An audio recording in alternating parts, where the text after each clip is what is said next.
નમસ્કાર વહાલા વિદ્યાર્થી મિત્રો, સ્વાગત છે આપ સર્વ વિદ્યાર્થી મિત્રોનું તમારી પોતાની યુટ્યુબ ચેનલમાં. આજે આપણે ધોરણ 7 હિન્દી વિષયના પાઠ નંબર 2 હમ ભી બને મહાન ના અભ્યાસ અને સ્વાધ્યાયનું સંપૂર્ણ સોલ્યુશન મેળવીશું. तो सर्वप्रथम જોઈશું અભ્યાસ. તેમાં પ્રશ્ન નંબર 1 છે, નિમ્નલિખિત प्रश्नों के उत्तर दीजिए. તેમાં પહેલો પ્રશ્ન છે, बच्चे को बचाने में देरी होती तो क्या होता? तो जवाबમાં આવશે, बच्चे को बचाने में देरी होती तो वह सामने से आ रही मोटर के नीचे आ जाता. बीजो सवाल है, दूसरों की जान बचाना हमारा कर्तव्य है. आप और किन बातों को अपना कर्तव्य समझते? तो जवाब में लखशु, मैं निम्नलिखित बातों को अपना कर्तव्य समझता हूँ. जेमा पहलू है, किसी को दुख न पहुँचाना. बीजू है, बड़ों का सम्मान करना. तीजू है, अन्याय को सहन न करना. चौथू है, कभी किसी को धोखा न देना. पांचमू है, देश की सेवा करना. छठू है, अनुशासन का पालन करना. ત્યારબાદ જોઈએ ત્રીજો સવાલ, મુખ્ય અતિથि को द्वार पर ही रोक देना सही था, क्यों? तो जवाब જોઈશું, समारोह में प्रवेश उन्हीं को दिया जाता था जिनके पास निमंत्रण पत्र हो. मुख्य अतिथि भले सम्मानीय व्यक्ति थे, परंतु उनके पास निमंत्रण पत्र नहीं था, इसलिए नियम के अनुसार उन्हें द्वार पर रोक देना सही था. જોઈશું ચોથો સવાલ, आपको कहाँ कहाँ पर भेदभाव की नीतियाँ दिखाई देती है? तो जवाब में आवશે, हमारे समाज भेदभाव की नीति से अब भी मुक्त नहीं हो पाया है. परिवार में बेटा बेटी का, समाज में गरीब अमीर, उच्च नीच, जाति पाति का भेद देखा जाता है. सरकारी और निजी कार्यालयों में वरिष्ठ और कनिष्ठ के बीच भेदभाव की नीति दिखाई देती है. पांचमो सवाल है, सफल होने के लिए हमें क्या करना चाहिए? तो जवाब में आवશે, सफल होने के लिए हमें लक्ष्य के प्रति जरा भी लापरवाह नहीं होना चाहिए. लक्ष्य को पाने के लिए लगातार अभ्यास करना चाहिए.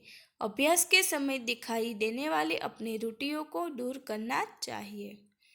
ત્યારબાદ જોઈશું છઠ્ઠો સવાલ, आप किसको प्रामाणिक इंसान कहते हैं? तो जवाब में आवશે, जो व्यक्ति अपनी मेहनत की कमाई के सिवाय और किसी धन का उपयोग नहीं करता, उसे मैं प्रामाणिक इंसान कहता हूँ. प्रामाणिक दुकानदार वस्तु का सही दाम लेता है. प्रामाणिक अधिकारी अपनी किसी से रिश्वत नहीं लेता. प्रामाणिक टैक्सी वाला मीटर में दिखाए दाम से अधिक किराया नहीं लेता. ऐसे लोगों को मैं प्रामाणिक इंसान कहता हूँ. ત્યારબાદ જોઈએ પ્રશ્ન નંબર 2, आपने कोई घटना या प्रसंग सुना हो या पढ़ा हो, उसे कक्षा में कहिए. कक्षा में प्रस्तुत की गई घटना या प्रसंग में से किसी एक को अपनी भाषा में लिखिए. तो विद्यार्थी मित्रों, આપણે લખશું, रायगढ़ शिवाजी की राजधानी था. शिवाजी भी रायगढ़ से किले में रहते थे. किले का यह नियम था कि फाटक सूर्योदय होने पर खुलना था और सूर्यास्त होने पर बंद हो जाता था. बंद फाटक सूर्योदय होने के पहले कभी नहीं खोला जा सकता था. इस नियम का पूरी सख्ती से पालन किया जाता था. एक बार एक अधिकारी रात को 2 बजे आया और उसने द्वारपाल को फाटक खोलने का आदेश दिया. उसने कहा कि वह शिवाजी का खास आदमी है और बहुत जरूरी काम से उनसे मिलना चाहता है. यदि वह उसे किले में नहीं जाने देगा तो शिवाजी उसे कड़ा दंड देंगे. वे उसे नौकरी से भी निकाल सकते हैं. द्वारपाल ने उससे साफ कह दिया, आप कोई भी हो और कुछ भी कहे, मैं फाटक नहीं खोलूँगा. आपको अंदर जाना है तो सुबह होने तक फाटक खोलने का इंतजार कीजिए. तब उस व्यक्ति ने द्वारपाल को फाटक खोलने के लिए एक बड़ी रकम देने का लालच दिया, लेकिन द्वारपाल ने किसी भी कीमत पर फाटक खोलने से इनकार कर दिया. आखिर फाटक अगले दिन सूर्योदय होने पर ही खुला. वास्तव में उस अधिकारी के रूप में शिवाजी ही अपने द्वारपाल की परीक्षा ले रहे थे. द्वारपाल की प्रामाणिकता और निष्ठा देखकर वे बहुत खुश हुए और उसे अच्छा पुरस्कार दिया. ત્યારબાદ જોઈએ પ્રશ્ન નંબર 3, चर्चा कीजिए. તેમાં પહેલું છે, यदि पक्षी बोल पाते तो पेड़ों की कटाई के विषय में से वे आपसे क्या कहते? तो कुछ पक्षी मुझे पेड़ काट के देखकर कौवा कहता, अरे भाई, तुम यह पेड़ क्यों काट रहे हो? यह पेड़ तो हमारा आश्रय स्थान है। कोयल कहती, इसकी हरियाली देखकर प्रसन्नता के मारे में कूकने लगती हूँ। तोता कहता, इसी पेड़ की डालों पर मेरा बचपन बीता है, कृपा कर इसे मत काटो।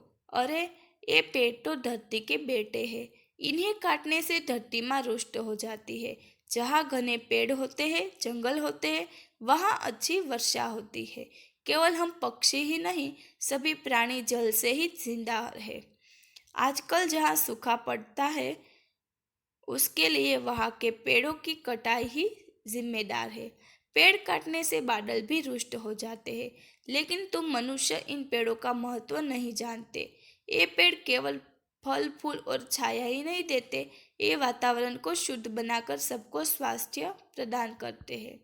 कौवा कहता, मैं समझता हूँ कि तोता भाई ने तुम्हें पेड़ों का महत्व अच्छी तरह समझा दिया है। अब तुम पेड़ काटने की बात कभी नहीं सोचोगे। कोयल कहती, हाँ, तुम पेड़ काटोगे तो मैं कहाँ बैठकर मधुर गीत गाऊंगी। मेरी बोली की मिठास से ही तो आमों में मिठास आती है। पेड़ न होंगे तो वसंत कहाँ आएगा। इसलिए मेरे भाई, पेड़ों को जिंदा रहने दो। ये जिंदा है तो सबकी जिंदगी सुरक्षित है। बीजो सवाल છે, यदि धरती बोल पाती तो मनुष्य के बारे में ईश्वर से क्या शिकायत करती। तो जवाब में आवશે, यदि धरती बोल पाती तो मनुष्य के बारे में ईश्वर से कहती, हे प्रभु, तुम्हारा बनाया यह इंसान बहुत बुद्धिमान है। इसकी बुद्धि के चमत्कार देखकर तो आप भी हैरान हो जाएंगे। बिजली, cinema, television, mobile, telephone, computer, हवाई जहाज, रेलगाड़ी, मोटर, अरे कहाँ तक गिनाऊं इसके करतब। शहरों में इसने स्वर्ग ही खड़ा कर दिया है। अपने इस बेटे की अक्लमंदी पर मुझे गर्व है, लेकिन इतना बुद्धिमान होने पर भी लोग ईर्ष्या, देश, हिंसा, अनीति आदि से इसे छुटकारा नहीं मिला है। इसने बम और मिसाइल जैसे विनाश के भयानक साधन बनाया है। जो पेड़ मनुष्य को फल फूल, छाया, लकड़ी और न जाने क्या क्या देते हैं, उन्हें यह बड़ी बेरहमी से काट डालता है। इसमें इतनी भी बुद्धि नहीं है कि पेड़ काटकर यह अपने ही पैरों पर कुल्हाड़ी मार रहा है। इसकी ऐसी ही नादानी से न जाने कितने जंगल बर्बाद हो गए हैं। सूखा, बाढ़ आदि के रूप में उसका परिणाम भी वह भुगत रहा है। फिर भी इसकी आंखें नहीं खुलती। हे प्रभु, अब आप भी इसके समझाइए और राह पर लाइए। ત્યારબાદ પ્રશ્ન નંબર 4 છે, निम्नलिखित परिच्छेद को पढ़िए और लिखिए। तो तेमा જોઈએ, किसी ने स्वामी विवेकानंद से पूछा, सब कुछ खोने पर भी मनुष्य के पास क्या होना जरूरी है। स्वामी विवेकानंद ने कहा, उस उम्मीद का होना जरूरी है जिसके बलबूते पर हम खोया हुआ सब कुछ वापस पा सकते हैं। तो तेमा જોઈશું, परिच्छेद को ध्यान से पढ़िए और समझिए, फिर वर्तनी, विराम चिन्ह आदि का ध्यान रखते हुए सुंदर हस्ताक्षरों में अपनी कॉपी में लिखिए। ત્યારબાદ જોઈશું प्रश्न नंबर 5, निम्नलिखित परिच्छेदों में उचित विराम चिन्ह लगाकर लिखिए। तो विद्यार्थी मित्रों, અહીં તમે વિરામ ચિહ્ન જોઈ શકો છો, જેમાં આપણે નીચે ફકરો આપેલો છે તેમાં યોગ્ય જગ્યાએ વિરામ ચિહ્નનો ઉપયોગ કરીને ફરીથી લખવાનો રહેશે, જે કંઈક તમે સ્ક્રીન પર જોઈ શકો છો। તેમાં પહેલું છે, बात पुराने समय की है। उन दिनों देवताओं और दानवों में होता रहता था। दोनों पक्ष मिलकर एक बार प्रजापति के पास गए। वहां जाकर बोले, मान्यवर, हम दोनों की आपकी संतानें हैं, बताइए कि हम दोनों में बड़ा कौन है। ત્યારબાદ બીજો પેરેગ્રાફ છે, તો તેમાં પણ આપણે યોગ્ય જગ્યાએ વિરામ ચિહ્ન મૂકવાના રહેશે, જે તમે સ્ક્રીન પર જોઈ શકો છો। तो तेमा पैराग्राफ नंबर 2 છે, समय वह संपत्ति है जो प्रत्येक मनुष्य को प्रगति की ओर ले जाती है।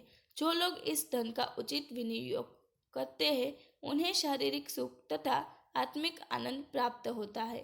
इसी के द्वारा मूर्ख, चतुर, निर्धन, धनवान और अज्ञानी बन सकता है। संतोष या सुख मनुष्य को तब तक प्राप्त नहीं होते जब तक वह उचित रीति से समय का उपयोग नहीं करता। क्या तुम मानते हो कि समय निसंदेह एक रत्न राशि है? तो विद्यार्थी મિત્રો, અહીંયા આપણે અભ્યાસને પૂર્ણ કરીએ અને સ્વાધ્યાય જોઈશું. સ્વાધ્યાયમાં પહેલો પ્રશ્ન છે, लड़के ने रोने का क्या कारण बताया? तो जवाब में आवशे, लड़के ने रोने का कारण बताते हुए कहा, उसके पास एक चवतरी थी जो कहीं गिर गई, अगर वह नहीं मिली तो माँ उसे बहुत पीटेगी। बीजो सवाल है, नरेंद्र बड़ा होकर किस नाम से प्रसिद्ध हुआ? तो जवाब में आवशे, नरेंद्र बड़ा होकर स्वामी विवेकानंद के नाम से प्रसिद्ध हुआ। तीजो प्रश्न है, इस प्रसंग में नरेंद्र के कौन कौन से गुण नजर आते हैं? तो जवाब में आवशे, इस प्रसंग से पता चलता है कि नरेंद्र वस्तु की अपेक्षा व्यक्ति के अधिक महत्व देता था। उसकी दृष्टि में मानवता का स्थान सबसे ऊंचा था। चौथो सवाल है, द्वार पर रानडे को देखकर स्वागत समिति के सदस्यों ने क्या किया? तो जवाब में आवशे, द्वार पर रानडे को देखकर स्वागत समिति के सदस्यों ने उन्हें आदरपूर्वक मंच की ओर ले जाने का प्रयास किया। पांचमो सवाल है, अल्पाहार के समय कौन नहीं दिखाई दे रहा था? तो जवाब જોઈએ, अल्पाहार के समय क्रिकेट टीम का कप्तान नहीं दिखाई दे रहा था। छठू है, सफलता के क्या क्या आधार है? तो जवाब में आवशे, लक्ष्य के प्रति एकाग्रता, अविरत अभ्यास, कठोर परिश्रम और लगन सफलता के आधार है। सातमो सवाल है, हजरत अली ने एक मोमबत्ती बुझाकर दूसरी मोमबत्ती क्यों जलाई? तो जवाब जोईशु, हजरत अली राज का काम कर रहे थे, इसलिए उन्होंने राज की मोमबत्ती जला रखी थी। जब उन्होंने निजी काम शुरू किया तो वह मोमबत्ती बुझाकर उन्होंने अपनी मोमबत्ती जलाई। इस प्रकार चोरी और हरामखोरी से बचने के लिए हजरत अली ने दूसरी मोमबत्ती जलाई। आठमो सवाल है, हमारे पुरखों ने क्या कहा है? तो जवाब में आवशे, हमारे पुरखों ने कहा है कि किसी के धन माल की लालसा मत करो, मा गृधः कस्य स्विदनम। प्रश्न नंबर 2 है, निम्नलिखित प्रश्नों के उत्तर दीजिए। तेमा पहलो प्रश्न है, लोगों की बात सुनकर नरेंद्र ने क्या कहा? तो जवाब में आवशे, लोगों की बात सुनकर नरेंद्र ने कहा कि मेरा शिवलिंग तो साधारण मिट्टी का था, बालक की जान बचाने में वह टूट गया तो क्या हुआ? शिवलिंग को बचाने की अपेक्षा इस बालक की जान बचाना मेरा पहला कर्तव्य था। बीजो सवाल है, रानडे को किसने रोका, क्यों? तो जवाब में आवशे, रानडे को द्वार पर नियुक्त स्वयंसेवक ने रोका। पूना के न्यू इंग्लिश हाई स्कूल में समारोह हो रहा था। प्रमुख द्वार पर नियुक्त स्वयंसेवक को यह जिम्मेदारी सौंपी गई थी कि वह उन्हीं अतिथियों को प्रवेश दे जिनके पास निमंत्रण पत्रक हो। रानडे समारोह के मुख्य अतिथि थे, परंतु उनके पास निमंत्रण पत्र नहीं था, इसलिए स्वयंसेवक ने उन्हें रोका। तीजो सवाल है, कोच, मैनेजर और साथी खिलाड़ी क्यों दंग रह गए? तो जवाब जोईशु, अल्पाहार के लिए सब हाजिर थे, परंतु टीम का कप्तान दिखाई नहीं दे रहा था। पूरी टीम उसे ढूंढने में लग गई, पर वह कहीं नजर नहीं आया। आखिर किसी ने उसे उसके कमरे की गैलरी में देखा। वह एक हाथ से गेंद दीवार पर फेंक रहा था और जब उससे टकराकर वह वापस आती थी तो दूसरे हाथ से गेंद को बल्ले से खेलता था। क्रिकेट के प्रति टीम के कप्तान का ऐसा लगाव देखकर कोच, मैनेजर और साथी खिलाड़ी दंग रह गए। ત્યારબાદ છે चौथो सवाल, राजकाज का काम कैसे अच्छी तरह से चल सकता है? तो जवाब में आवशे, हजरत अली राजकाम के लिए राज की मोमबत्ती जलाते थे।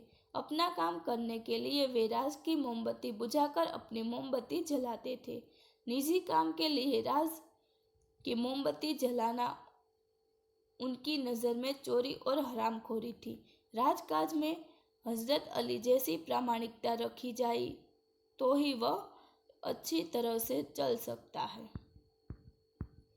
ત્યારબાદ છે પ્રશ્ન નંબર 3, ઉચિત વિકલ્પ કે સામને का गोला कीजिए। તેમાં પહેલું છે, नरेंद्र ने लड़के को क्या दिया? तो तेमा 4 ऑप्शन है, 78, 74, शिवलिंग के रुपया। तो जवाब में आवशे 74।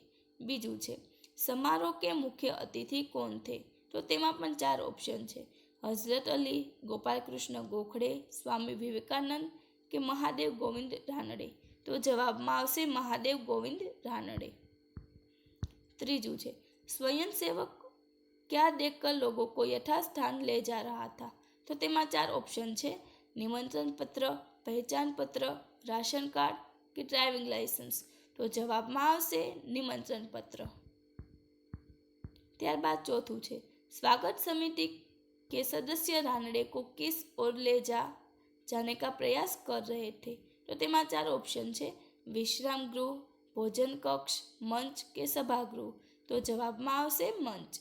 पांचमू है, किसे ढूंढने के लिए पूरी टीम लग गई? तो तेमा 4 ऑप्शन है, कोच, मैनेजर, कप्तान या डॉक्टर। तो जवाब में आवशे कप्तान। त्यारबाद है प्रश्न नंबर 4, कोष्टक में से शब्दों को चुनकर समानार्थी शब्दों की जोड़ बनाइए और प्रत्येक शब्द का वाक्य में प्रयोग कीजिए।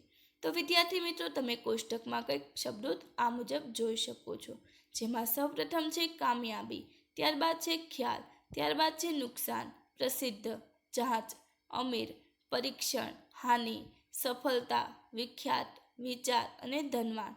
तो तेमां सौप्रथम पहेलुं छे कामयाबी, तो तेनुं समानार्थी थशे सफलता। वाक्य बनशे, पहेलुं छे इस बार परीक्षा में उसे अच्छी कामयाबी मिली। बीजू छे इस बार परीक्षा में उसे अच्छी सफलता मिली। बीजू छे ख्याल, तो विचार। वाक्य बनशे आपका ख्याल अच्छा था। बीजू वाक्य बनशे आपका विचार अच्छा था।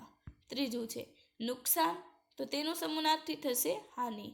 वाक्य बनशे, पहेलुं वाक्य छे राजू को धंधे में काफ़ी नुकसान हुआ। बीजू छे राजू को धंधे में काफ़ी हानि हुई। त्यारबाद चौथुं छे प्रसिद्ध, तो तेनुं समानार्थी थशे विख्यात। वाक्य बनशे, पहेलुं वाक्य छे पालिताणा गुजरात का प्रसिद्ध तीर्थस्थल है। बीजू वाक्य छे पालिताणा गुजरात का विख्यात तीर्थस्थल है।